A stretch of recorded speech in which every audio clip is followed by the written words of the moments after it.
they've lost everything. They've lost their surroundings, all their little mementos, gifts from their children, pictures, gadgets that they bought, their neighbors, their spouse, their friends, their children.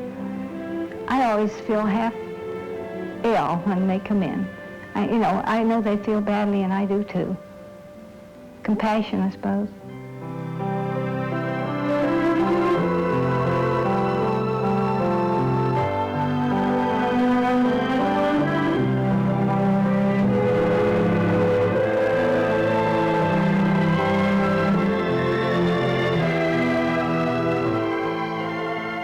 When you become a senior citizen, and maybe you have to move from your home into an apartment, that's a big adjustment.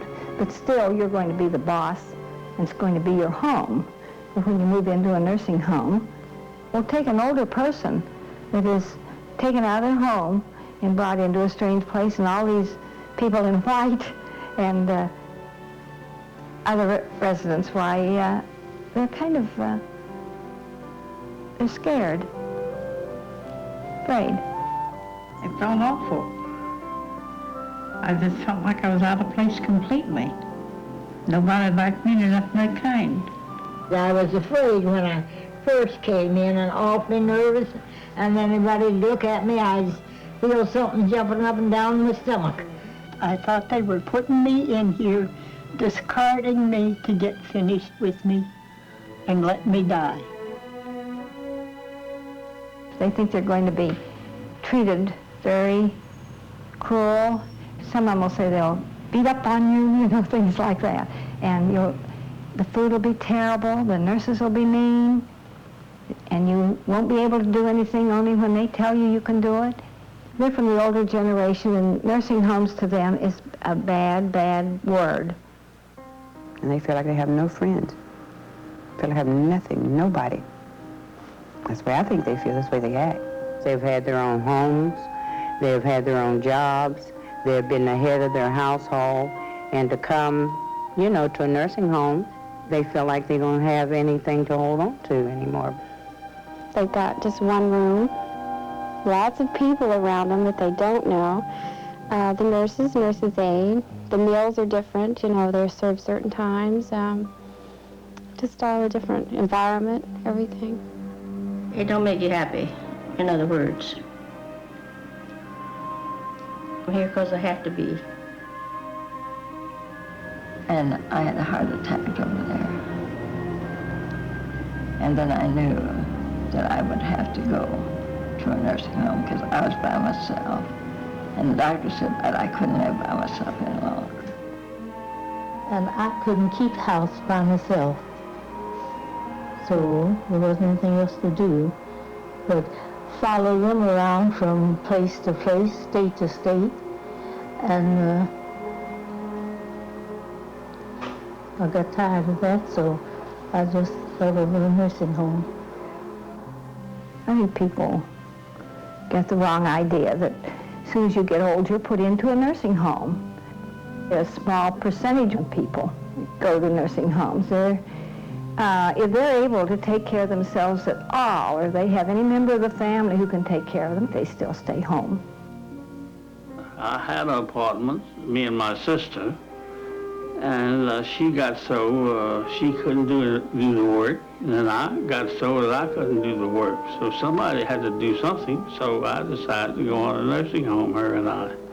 That was the only way I was, the only way I knew what to do. I didn't want to live with the children. That was out of the question, living with them. I didn't want to live with them, and so I thought maybe, I used to come over here, and when I see those people, it never dawned on me that I'd ever come in a place like this. I never dreamed of ever coming here. Like they are? Hmm? Do you feel like they are? Well, it seems to me it would be a total feeling of loss. They're losing their own control over what they're doing, their life. They're no longer being independent, and they would have so little to hold on to grasp and say, this is mine, or I can make this decision. They have often said to me, I have 8 children, and I've taken care of them all my life, and to think that not one of them can take care of me now. It's a resentment. Then that makes them sort of mean when they come in. They resent their family for doing it, so then they sort of take it out on our aides. You know, so they'll be mean to them. They'll kick them and do everything when they first come in. Some of our nicest patients do that, but the aides have to have a lot of patience with them and realize that they are being uprooted from where they've been for years and years. And they're going to miss their home. And they're going to be blue and moody. Sometimes we have patients that throw things at you, spit on you, and do all that. And I just stay out of the way from so that I won't get hit, but I still try to reassure them that I'm not going to hurt them. I'm here only to help you. And if you let me, I will help you. And they get too hostile, I let them alone for a while. Then I go back to them later and try to do the same thing. After a person's been out there in the community for years, a person's been used to doing what they want to do, and then they have to come in a nursing home and be told when they can do, when they can't do, what time their meals are, when their meals are over, what time they're to go to bed, what time they're going to get up. It's very hard to accept, and they usually are very depressed. Well, you can't go anyplace. I haven't been outside the building since I came in here. Oh, mostly depressed. I feel all right physically, but being away from my family is something unusual to me because we were a very close-knit family, and I missed that. Yeah, down here, if you want to match it, you'll go down and sit in the lounge there with people who are half asleep and rubbing imaginary obstacles off on the top of the table or screaming for the nurse, all that kind of stuff. Well, see, I ate my meals right here in the room rather than go down there and mix in with that gang. And because they'd remind me that their presence would remind me that maybe that's coming to me someday, that I may get senile. It must be very degrading to have somebody come in and have to dress you, wash you, bathe you. I think for a lot of people just finally give up. You know, they don't even, most people just say, well, you know, they're doing it for me, why even bother? So I think it's really important to say, now you can wash yourself. Here's a wash rag and soap. Now go ahead and do it. And a lot of them will do it, you know. You have to take the time. It has something to do with self-respect. Oh, it's sort of embarrassing when you can't do things that I've always did myself. Quite embarrassing, it is. But as you get older, you have to expect things in life like that. It doesn't happen overnight. Little by little, your strength goes, and little by little, they do more for you until that's the way it is. But you know, you soon learn to accept it. Or I did. I figured there wasn't nothing I could do about it. And there wasn't no need of me worrying myself to death about something I couldn't help. I've never been one to worry about something I couldn't help.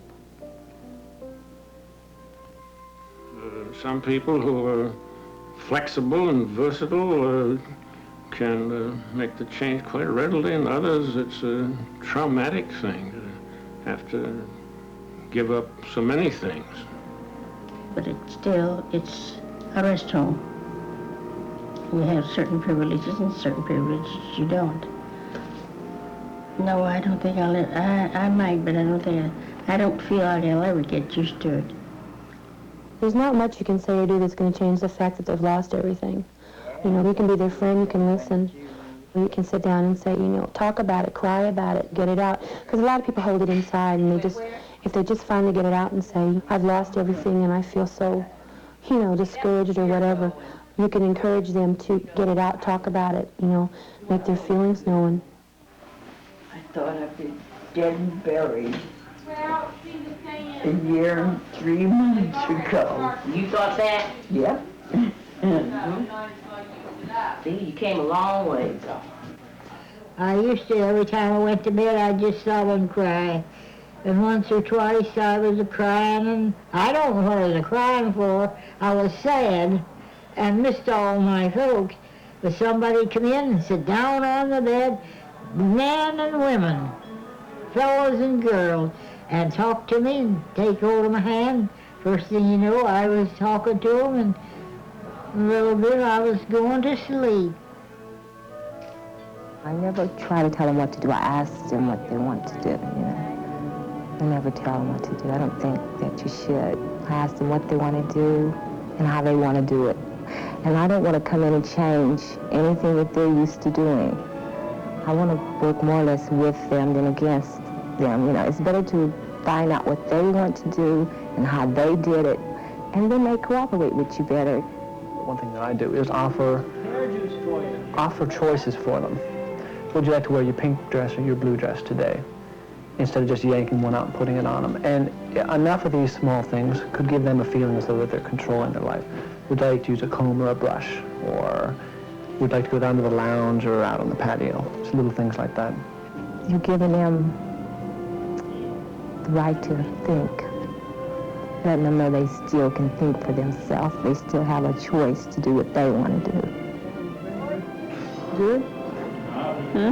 Yes. Now, try your coffee, see if it's cool. Well, the main thing is kindness, consideration, that they have a mind of their own, that you don't jerk them around to do things. It's just that they don't want to feel that they're being forced to do something. You have to let them feel that they're deciding to do this. It's their decision.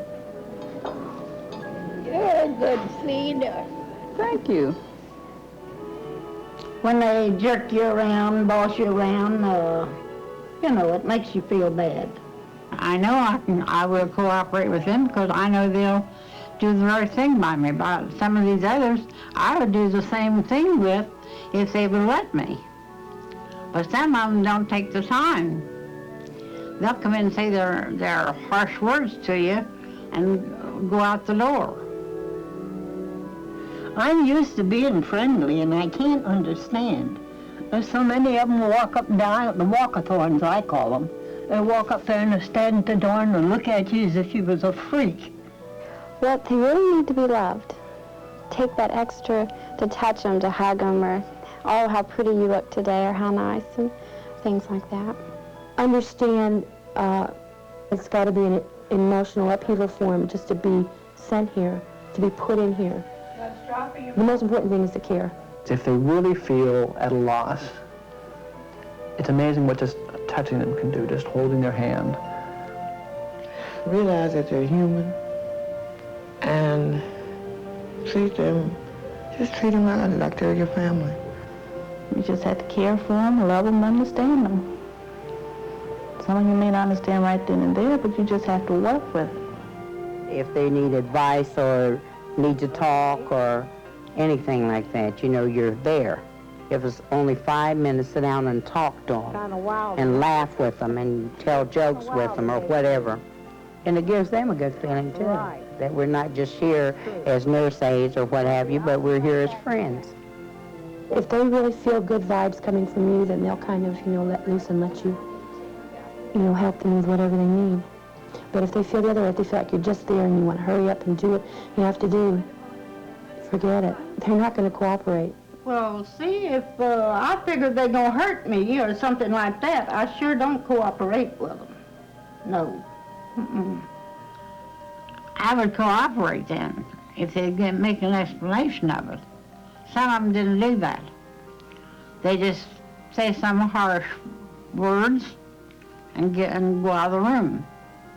Left me sitting crying.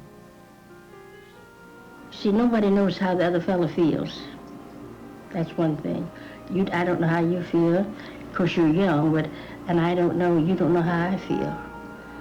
And things you say you can do, people say, oh, you can do this if you want to, but they don't know how I feel. Mm-hmm. Like today, the party they had today, they want me to go down to the, and I didn't go. I don't like to go to places. I never did. I don't like radio. I don't know, I like to be quiet. I always was sort of quiet. I never mixed too much with people, you know. When I go to church and things like that, I was sociable, but never mixed like a lot of people can. You know, they can just get in any kind of a crowd and just be one of them. Well, I never was that much to be like that. Oh, yes, I'll visit the patients here and, you know, talk to them. Some of them, they're like me, they get pretty low sometimes. And I visit them and talk to them, try to cheer them up. You know, sometimes it helps me as much as I help the other person. Because, you know, I get low and I like to go talk to people. If you think in terms of the tasks you have to do, like, well, I have to change the bed in room 7 and I have to wash the lady's face in room 8, like that, and you line them all up and you try to do them as efficiently as you can. And sometimes you lose track of the fact that these are people and not objects. They're not pieces of machinery to be cleaned and oiled. And I found myself doing that, becoming fairly mechanical in the way I'm working. And it shows. They'll give you a hard time. It's very important. The aide gets back what she gives out every time. If an aide is happy, friendly, patient, kind, interested, all that with her patient, then the patient's going to react to that and like it and be happier, more content, because they've been treated that way. One girl that works here bought me a crossword puzzle book. I'm a nut about crossword puzzles. Well, she always was kind and always spoke to us, and most generally shook hands. And that meant a lot to me. Well, they don't just set my food down to me and say, there it is, help yourself. They'll open up everything, because I have no strength in my hands to open up my milk or open up my cereal box. They talk to me and laugh, and I call that friendly. And I could tell the difference, whether you care about them or whether you're just in there because it's your job, you know. Just by the way you talk to them and just the way you handle your patient, the way you talk with them and reassure them and so on. What do you think of this outside? You glad we finally got some good weather? Even if you have the smallest amount of time, you don't have to stand there like a deaf mute. You can say, your hair looks very nice today and it's a nice day outside. And while you're putting on their shoes, they can turn and look out the window and you can talk about the weather. There's quite a bit you can talk about just while you're working with them. I thank you. You've been kind. It's like having a special friend that comes in every day, even if all you do is come in and say hello. You know, it really means a lot to them. Well, they're busy, I know. It isn't they don't think of me. I think they do, but maybe I shouldn't. I'm sorry I said that. Okay. I just get kind of lonesome sometimes. Okay, well, I understand. Well, I'll come back in and see you before I go, okay? Oh, that'd be wonderful. Okay. I'll look forward to it. What's your favorite song? All of them. Well, play me one off. That's your favorite. And when the roll is called up yonder, I'll be there. Play me one.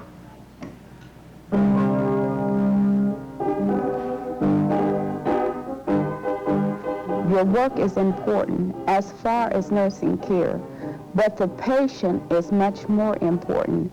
If the patient, their conversation may not make any sense at all, but if you just take the time to sit down and listen to them, that means a lot to the patient. Little things that you asked her to do, she'll do for you. That's what counts, I think, the little things in life more than the big things. Anything to do now makes me feel good because I can't do for myself.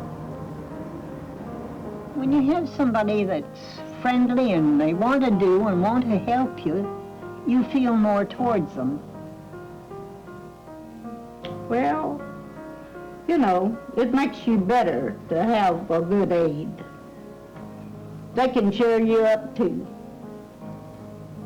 You know, you get thinking the good care you have and all that kind of stuff. You respect them for what they are. I think that's a big thing in dealing with the older people. I think it's what you get back from them. They are so appreciative of anything you do for them. Any little thing, you know, any little kindness you do for them or anything. And they show their appreciation and affection for you. You know, it makes you feel good. I enjoy that. And she's always got something very lovely to say, you know. And she's always saying, well, if it wasn't for you girls, we wouldn't this and that, you know. And well, sometimes you like to hear that, you know. Every day is beautiful, you know, with them. Just every day, talking to them and helping them and watching them after I finish. They miss you when you're not here. And when you come back, they're so glad to see you. Like you could be gone a day or two and come back, and they make you feel like you've been gone a year. They're so glad to see you. And this is every day. That's good, you know. They really care about you. They let you know that. And that does make your day. When they see me coming, they're glad to see me. I guess that's special, you know. Where have you been? We missed you, you know, little things like that. You know, to knowing that you've been missed. It makes me feel good. It makes me feel like my work is worthwhile. Like the other night, and I stayed with her and held her hand. Well, this was so important to her.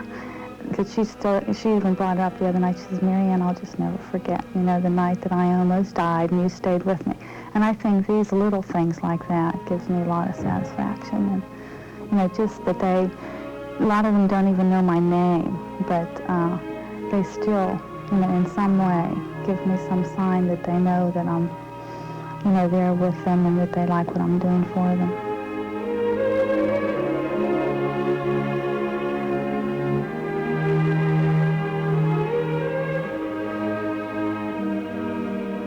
Tell me not in mournful numbers, life has been an empty dream. For the soul is dead that slumbers, and things are not what they seem. Life is... They've gone along life so long in life and then drop. The curtain is pulled or the shade is pulled, and that's it. So when they come in here, I always think of that this, we're not pulling the shade. We're going to try to make it a little bit happier for their rest of their life, or as long as they're here. We don't want them to come in here and think, well, here I am till the rest of my life. Every day I'll mark off it's one more day gone. I want them to look forward to those days like they did all their life. But it isn't just another day gone. It's a continuation of what they have been. I think that's why I spend a lot of time with them when they first come in. Footprints on the sands of time. I'm just happy that they like it here and they're not lonely. I'm just happy for them. Life's sorrow mean, a forlorn and shipwrecked brother, sin shall take heart again. Let us then be up and doing, with a heart for any fate. Still achieving, still pursuing, learn to labor and to wait.